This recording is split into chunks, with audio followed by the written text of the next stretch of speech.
Here on Westchester Talk Radio, westchestertalkradio.com. I am John Marino, and thank you for joining us here. We are produced by Sharc, S-H-A-R-C, Sharc with a C, not a K, Creative, and made possible by our good friends at places like Entergy, the Indian Point Energy Center, promising to power us up in Westchester right through April of 2021. Also, Lipolis Electric, don't be left in the dark. Get Lipolis and Hightower, Westchester and Hightower. They manage your wealth to a fiduciary standard. Here, it's the Cup of Joe political show, another episode thereof, joined by the supervisor of the town of Rye, Gary Zuckerman. Gary, welcome to Westchester Talk Radio. It's been quite an interesting 2020 so far, for example, as we continue to flatten the curve in Westchester from the effects of COVID-19. How hard has the pandemic hit the town of Rye? And the town of Rye, number of entities, of course, you are made up of Rye Neck and Rye Brook. Also, too, you deal with the city of Rye and part of the town of Rye, consisting of Portchester and parts of Mamaroneck, too. It's an interesting grouping of localities all together, and it's good to have the assistance of the city of Rye right next door to the town, yet everybody works together as one. And how hard would you say the pandemic has hit this region of the county? Well, I think it's hit the county fairly hard and differently in different places. The pandemic has hit places like Portchester much harder than in Rye Brook or Rye City, Portchester being an area of a much denser population and a more diverse population, which, as we have all seen from the reports, that population seems to be harder hit. A poorer, more diverse population, and frankly, it's a terrible thing. But you really need to talk about, social justice in that context, because why the people in Portchester, not all of them, of course, but certain areas, get harder hit. There's less medical care. People can afford less. Many of them attend to jobs where they are required to be on site and not working from home, as I particularly am, as you may we be. Both can, yep. And so those areas get harder hit than some areas that are more affluent in Westchester. That takes us right into a key issue in town, social justice, as you pointed out, and police reform. It seems like in the town of Rye, you've been very proactive. You were doing a lot more already in these areas before the George Floyd incident, before the Brooks incident in Atlanta, and so much more, all the protests, et cetera, that have gone on in the town of Rye. You've been very proactive. What led to this proactivity even before 2020? Well, I think all of us, I can only speak for my council, the town council, which is a wonderful group of people. And as soon as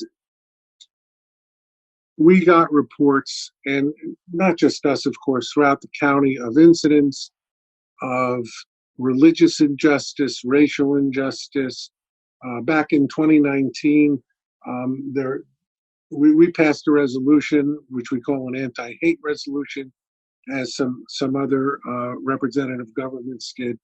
And that resolution was really aimed at a lot of the Islamophobia going on, and together with a rise in anti-Semitic incidents. And, there was a lot of religiosity going on at that time, if you will. And then with the recent deaths, the more recent deaths, culminating in George Floyd and some others, and I would say the resurgence of a Black Lives Matter movement that had its origins much earlier.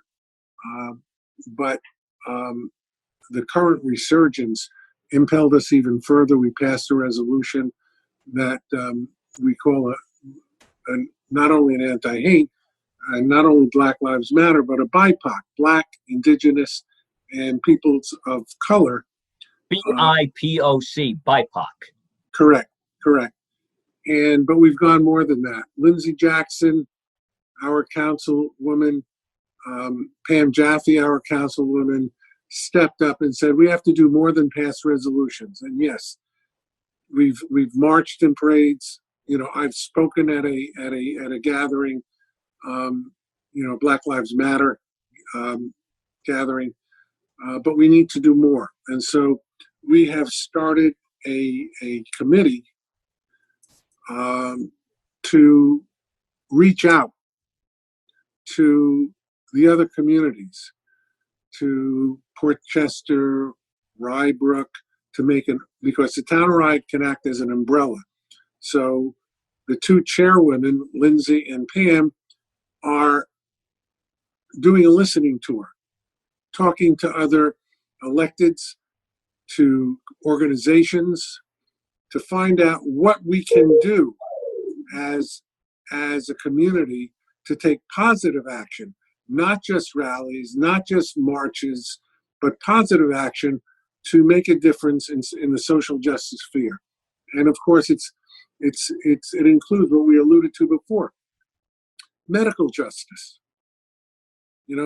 housing justice, all of those things that have seemingly now come together in the Black Lives Matter movement, which I consider the tip of the spear. We're still dealing with gender inequality, religious persecution, LGBTQ rights. All of those things need to be addressed. And I think the Black Lives Matter movement is the tip of the spear that's impelling mental health, homelessness, those issues work in here too. That's true. That's true. As Martin Luther King Jr. said, the moral arc of the universe is long, but it bends towards justice. And that's what we're all working for. And as I say, we need to do more than talk about it. We need to do more than pass resolutions or go on marches. We need to work with our legislative representatives in Albany and in Washington to make that a reality in law as well as a reality in the moral universe. Here we are on the 4th day of August. It's a Tuesday, and we have, as if we needed this, a 2020 of COVID-19, a 2020 of everything going on with what happened in Minneapolis, Atlanta, etc., as we fight for social justice, racial equality, and we reform police departments too.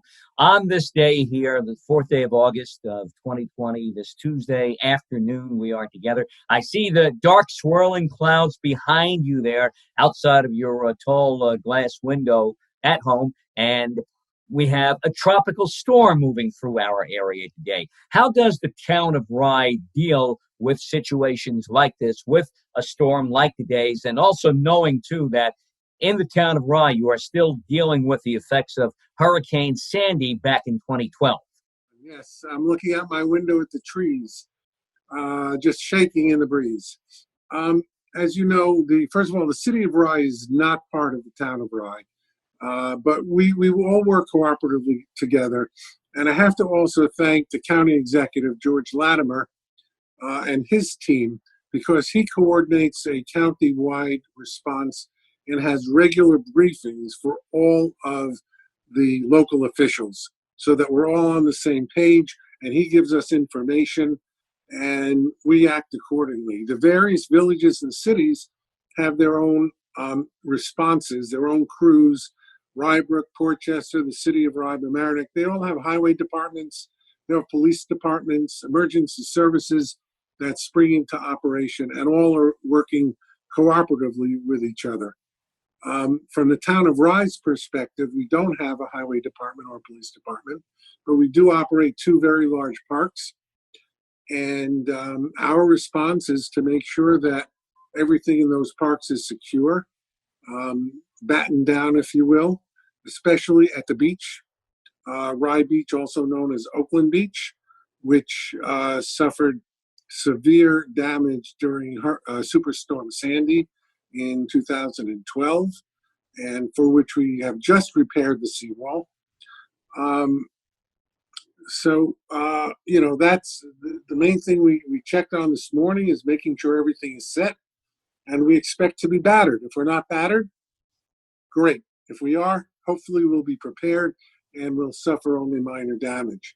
What takes so long after a storm like that, where certain areas and entities are still rebuilding so many years later? Well, I think that the main problem is that you're dealing with government bureaucracy. It takes a long time to move things and get approvals through the bureaucracy.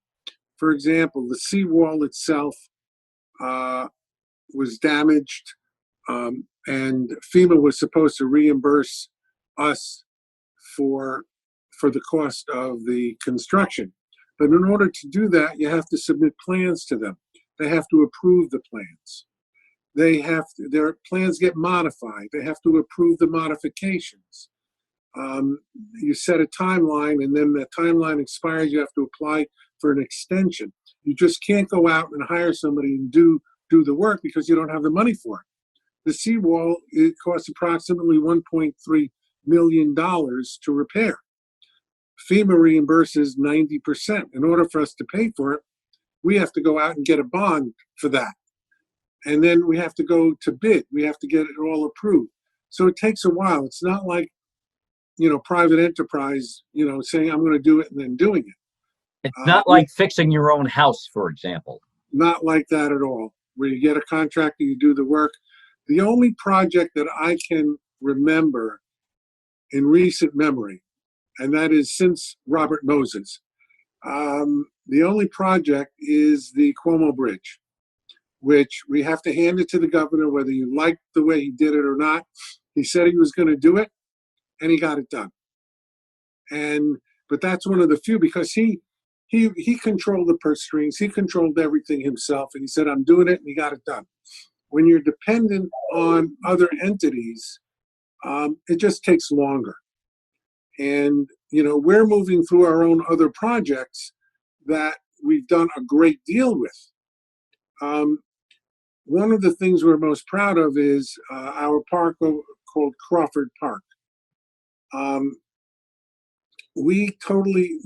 of my hallmarks in my administration is to make all town facilities accessible for everyone, universally accessible.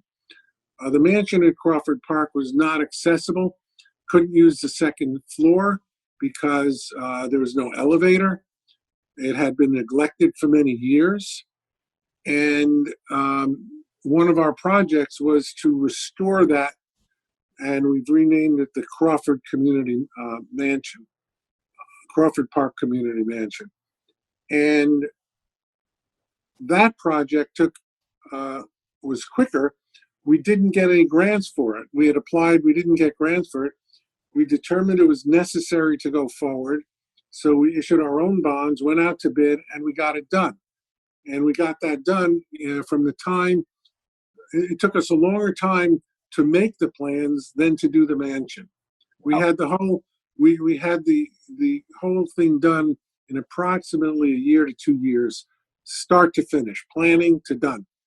And that's because we didn't have to go through a lot of red tape to do it. The normal bidding process, of course, choosing a contractor, an architect, but we didn't have to wait on the funds. Other projects, for example, another accessibility project that we've had is we're making the ramps to walk into the beach at Rytown Park handicap accessible, and that's gone through a couple of designs, and we're getting government funding on that one. We've had a roof installed at the bathhouse at Rytown Park that took about a year to accomplish. But when you're applying for funds and waiting for the approval of the plans, it just takes a bit longer to do. That doesn't mean anything was wrong. It's just that's what the process is. And when you deal with FEMA, especially if you need a change, sometimes you get put on the bottom of the pile because you have another hurricane in New Orleans or in Florida, and all the resources go there, and so they don't have sometimes the people to address your project in Washington. So, there are a lot of issues, but that's basically what takes so long. It's getting getting the funding more than anything else. Not doing the work itself, but getting the funding. And you look at the Holland Tunnel, for example. They have difficulties because that tunnel is open. They close it periodically, but they can't work 24/7 on that. They have to keep it open. Well, John, what we do is we assess the situation. As I've alluded to, we have two large parks. Those are our main concerns: Crawford Park and Rye Town Park. Especially Rye Town Park with the beach, and we feel our seawall now is rebuilt and sturdy. But we know there'll be a storm surge. We worry about our restaurant, which has a lower level on the beach. We worry that it's going to be flooded. We think the restaurant and our personnel have taken action to hopefully prevent that. But our staff has worked diligently to tie down everything that needs to be tied down, and we're as ready as we can be. We already have spoken with our let's call it the tree people. We have several people who take care of our trees, companies, and our own maintenance staff to get ready, because we expect that we will have broken branches, possibly trees falling that need to be cut up to avoid dangerous situations. And we're ready to go as soon as the storm passes if we see any damage. We hope there won't be any. There are reports that it's not going to be a major storm. I don't think that this is going to be a major hurricane, possibly a type 1, certainly not a type 5. But the winds, as we have seen, I've already lost electricity 3 times today. So luckily it's back, and hopefully we won't get cut off. But we deal with what we have to deal with. We have a good staff, and I'm sure that the city of Rye, the villages of Portchester, Rye, Brookline, Mamaroneck, all of them are prepared. They're all led by very able elected officials and appointed officials, and I have no doubt that they will all of us have an excellent response to whatever comes before us. Now, at Oakland Beach, how has turnout been, by the way, at Oakland Beach on days that are much better than this? Good turnout so far? Unbelievable turnout. Packed turnout. Turnout to the point where we have to enforce social distancing. It's not easy. The park staff has done a remarkable job. They're instructed not to get into confrontations, and for the most part, we have not. As you may imagine, when a group is approached, you can have all kinds of differing responses from, thank you for reminding me. Thank you for reminding me to get out of my face. And our staff deals with it. Mostly they're young people. It's a wonderful group of people. Many of them are teenagers, high school and college kids, and they're doing a remarkable job. And I give a lot of credit to them. They are frontline workers, just as our nurses are and doctors are, and our grocery workers who deal with the public on a daily basis. They come into work, and they don't get paid a lot of money, as you can imagine, as summer labor. But they come in every day, they do their job, and they do it well. You asked about the beach population. We have had to close the beach or the parking lot virtually every nice day because it's so packed. We have had to limit access to the beach to permit holders only. As you may know, we have permit holders and non-permit holders, day pass people. And at a certain point, on the weekends, first of all, only permit holders are allowed between 9 and 12, and then everybody else can come in. And when the parking lot is full, we opened a back lot to only permit holders, and it's been virtually packed every single nice day.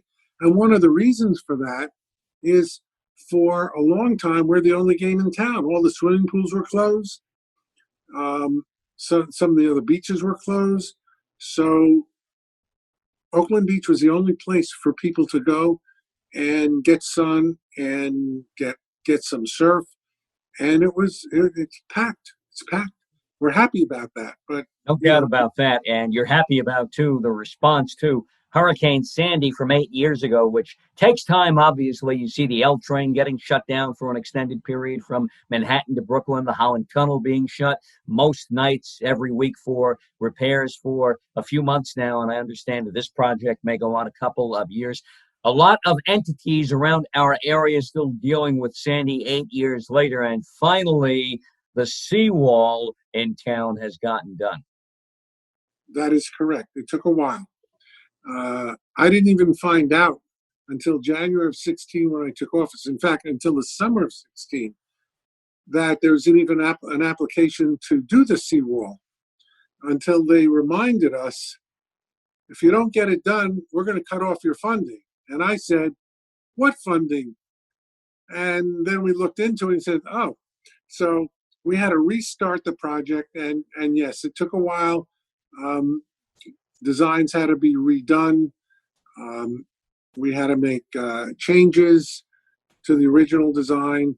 The first one came in too expensive, and we had to make sure it could pass SHPO, preservation, because the entire park is a historic structure. We couldn't just put up a slab of concrete. We had to restore it the way it was, and it all took time to get approved initially, to get changes approved, and time extensions. But we went through the process and we got it done. And last March, we got a certificate of occupancy, and it's all done, all complete, and hopefully will stand for 500 years. Now, Governor Cuomo has told towns and municipalities, localities across New York State to get a police reform plan of action together locally where you are. In the town of Rye, and he's also said, too, if you don't, you might not get the kind of state funding you expect. How have you handled this in Rye Town? Well, John, I hate to disabuse you of this one. We don't have a police force, so we There can't you do go. police reform. So that's one item off our plate. But I assure you that the villages of Portchester and Rybrook will have their plans in place. They do the policing for the town of Rye, which, as a village, the town of Rye is one of only two towns in Westchester County that have no unincorporated area. The town of Pelham is the other one, which has, as you know, Pelham Manor and the village of Pelham. They don't have any unincorporated area, and we don't have any unincorporated area. The last unincorporated area was what is now considered Rybrook. Not considered, it is Rybrook, the village of Rybrook, which was unincorporated until 1982. And at that point, the town of Rye Police handled what is now Rybrook. And afterwards, the town of Rye Police became the Rybrook Police Department. So we don't have any police.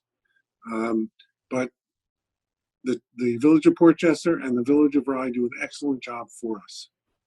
Now, also within the town of Rye, you are the president of the Rye Town Parks Commission, Rye Playland, and this, of course, a county decision, yet you have to help carry this out. Rye Playland shuttered for the summer of 2020.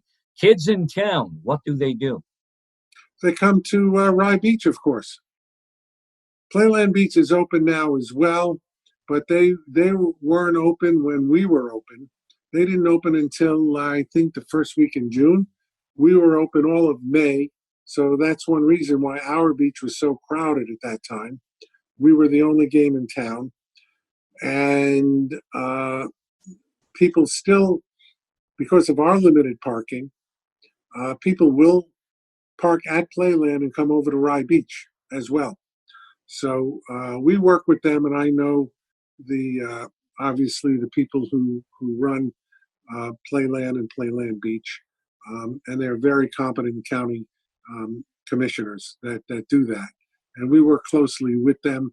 We try to coordinate our policies with them. It's not always possible, but we are in constant contact with them, and especially our on-site personnel, um, our park director and their park director, their waterfront people are in constant communication, and so we work very well together.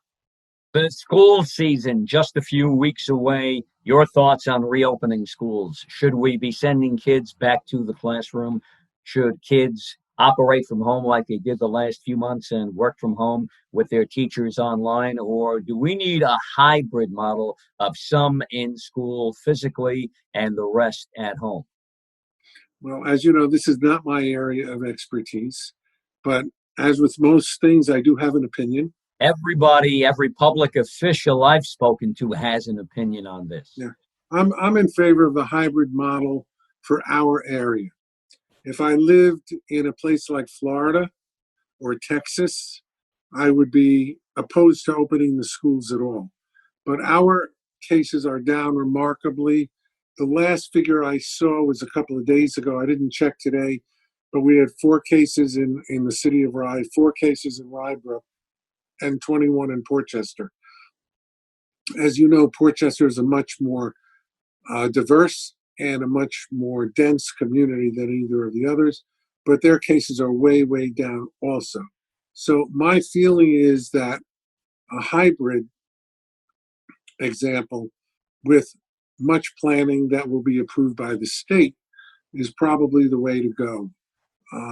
I know I've spoken to people in the Blindbrook district. My understanding is that they're going to be open Monday and Tuesday, a different group on Thursday and Friday, closed on Wednesday for a thorough cleaning, and that's how they're going to go, which sounds about right, given the number of cases in the community. But I think we can all expect that the number of cases are going to go up once school starts. I don't see how you avoid it. One kid gets a case, gets sick, and he's going to pass it to somebody else, and hopefully they'll make a quick response and contain it. But we don't know.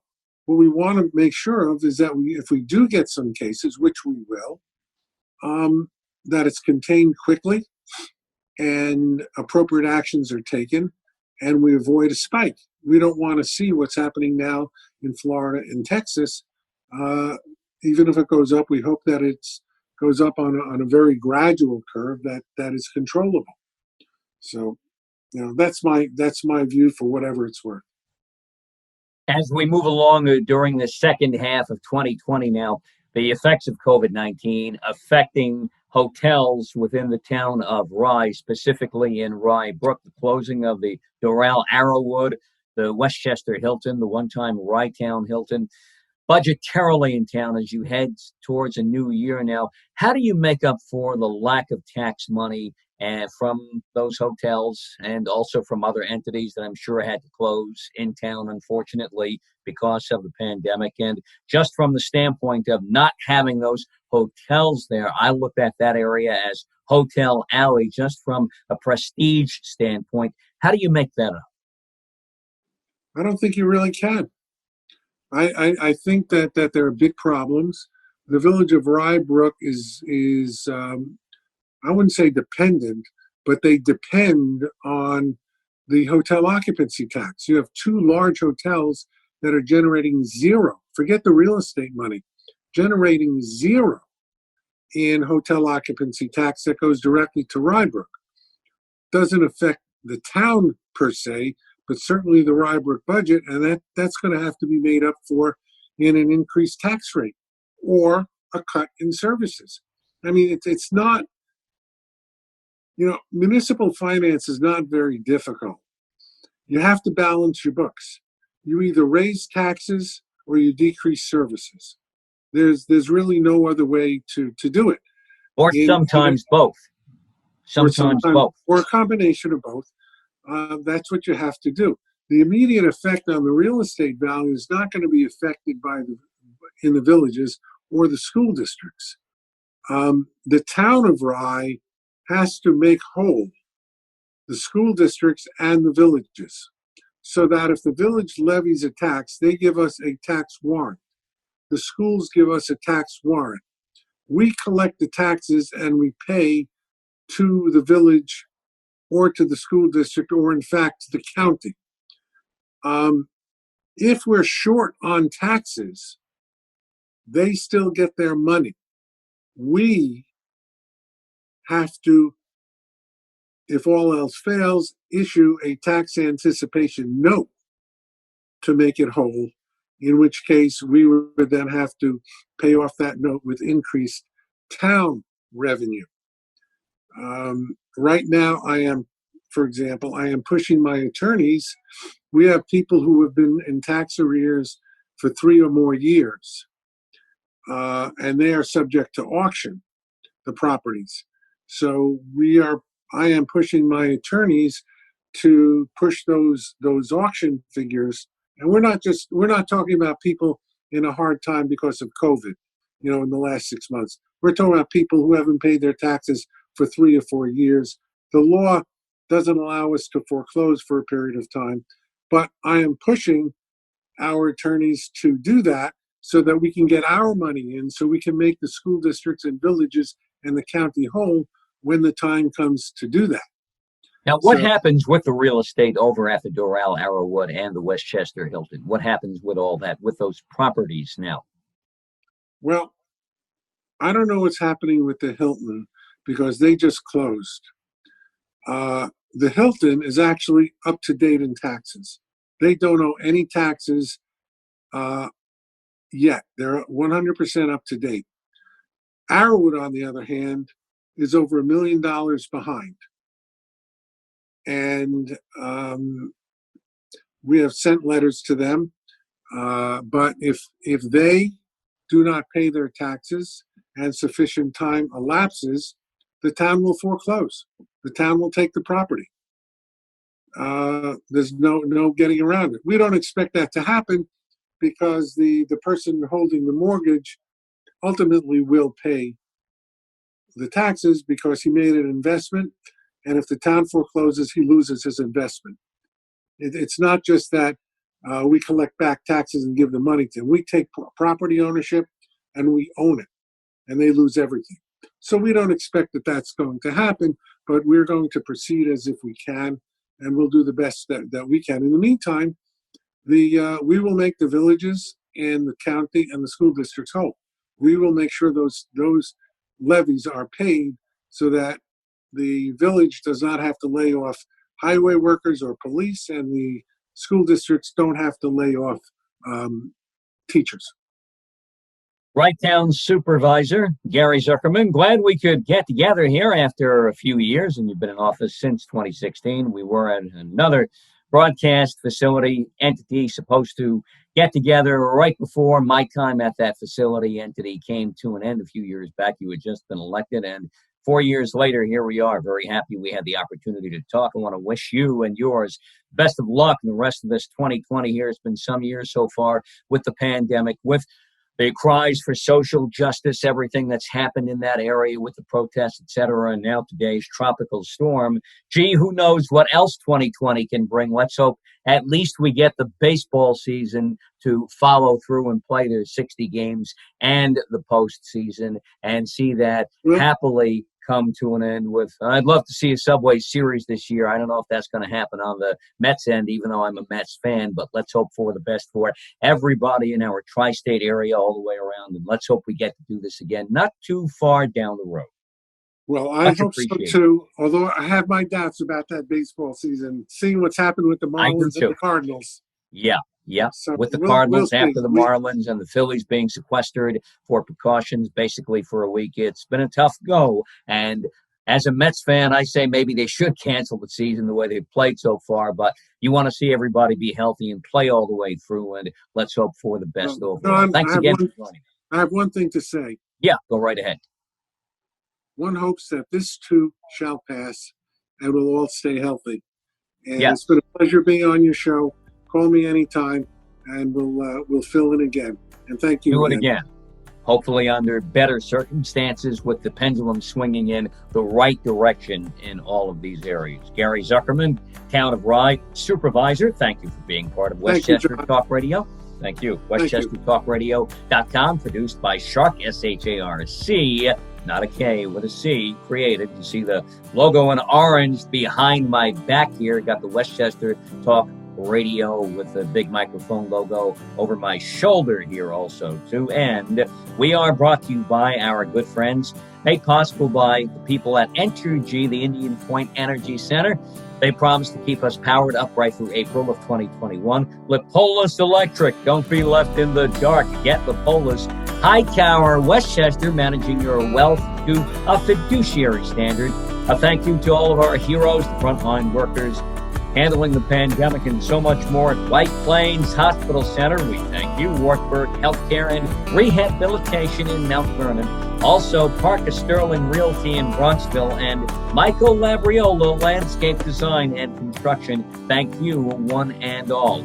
All of our programming at Westchester Talk Radio, Fairfield County Talk Radio, Putnam County Talk Radio, and more available on our YouTube channel, Sharc Creative YouTube.